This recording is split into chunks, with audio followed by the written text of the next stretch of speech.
Here's how the story usually goes. You're motivated to make a change in your life. I pumped yourself up the night before knowing that this will be the day your life switches around. This is the turning point.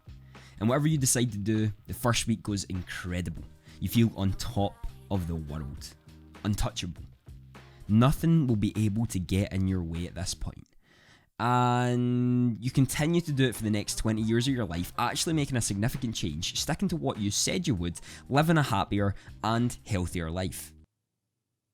Okay, so I know that's not how it usually goes, but wouldn't it be incredible if it was? How do we become the person we actually want to become and stop letting everything else get in our tracks and building up that barrier so that we can't actually surpass the place we wanted to surpass?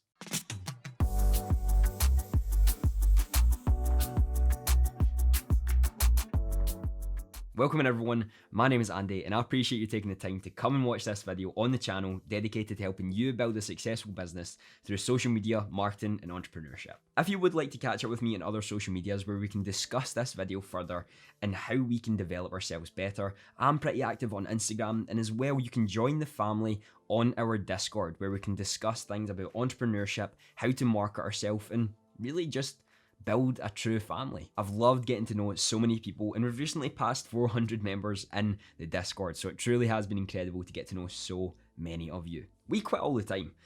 Thousands of people today are going to quit at what they desired to do last week. This could be because it got too hard for them, it could be because they made an excuse about it, and actually when you tell them the excuse that they made, they get really upset that you told them the truth, or any other factor that actually comes into play with this. The point is, we're quitters. We're not like our grandparents and their generation, where it was a sort of just get on with it sort of feel. And this isn't a bad thing, because it shows that we want more in our life. We want to develop a better life than what they had. So let's learn about how we can actually use that to our advantage. The main problem is that we don't actually give it enough time to take effect. The thing is, our grandparents worked for so many years on end just to get to a place that they wanted to be at. Yet we want that instant gratification, the dopamine release, just to think that we're actually being successful. Nobody is willing to work for extended periods of time anymore. But what if we can do that?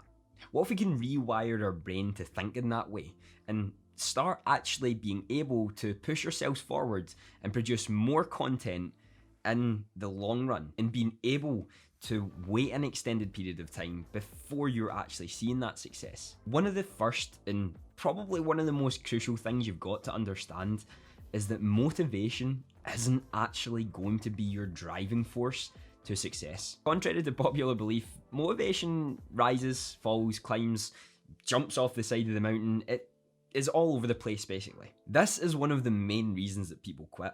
They don't understand that motivation isn't the be all and end all. And when you lose motivation, that's the time to just quit there and then. Now there is some times of course where you lose the motivation for a while, you don't even have any of the other factors we're going to talk about, and it is the right time to quit. But whenever we do make those excuses that the lack of motivation to go to the gym or to be successful in whatever we're doing is because we've lost that, it's not a viable reason. Motivation is merely a sort of boost in the right direction when you have it. But when you don't, when you lose motivation, it's that drive and hunger to succeed that needs to take that driving force your motivation had prior. Now, when you experience this for the first time, a lack of motivation, you lose it all, and you're thinking you can't do anything, it's really hard to actually find that hunger and desire to want to push yourself. Because if we don't have motivation, I mean, what do we have? You know, it's absolutely worthless. Why do you start anything? It's motivation to do so, motivation to better your life. But when times get tough and you continue to do something, what is that drives you forward? It's a desire to win. Maybe this is a game, maybe this is a sport. What led you to get that victory when you were losing? Desire. It wasn't a motivation, because if you were winning already, you would have been motivated. You would have been motivated before the game to win. But if you're losing and all of your team have lost that motivation, everyone believes they're going to lose, what allows you to win?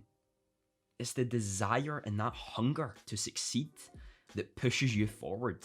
and is actually more powerful than motivation is. Desire comes from knowing why you started something in the first place. If you started to play sport, maybe you were a competitive person, you wanted to become a professional player. If you started a video game, again, maybe you wanted to become a professional esports player or a famous Twitch streamer. It's the desire to know why that comes from it in the first place. The motivation comes after, because you start to see results, you're more motivated to do it, but it's always coming back to the desire to win, the desire to succeed, that hunger that you have deep inside, knowing your true why you done this in the first place. And that is what you use when you don't have motivation. I actually have a video on the channel talking about finding your why. It goes through a few different techniques and 7 important questions you need to ask yourself to find that true why. Now, if you're not honest and brutally honest with yourself here, you're not going to find the answer you're looking for. But if you can really dig deep or even find someone to help you with it, highly recommend going to check out that video. It's up in the cards and I'll leave it down in the description, sort of close to the first links, so that it's easier to find. Your why is one of the most important things you can have. I remember back when I was playing more competitive football and we were striving to win the league title, and we had mostly 11, if not 12 maximum players at the weekends for our game. Now, if you haven't played football or soccer before, 11 players are on the field at the start of the game, and we barely matched that.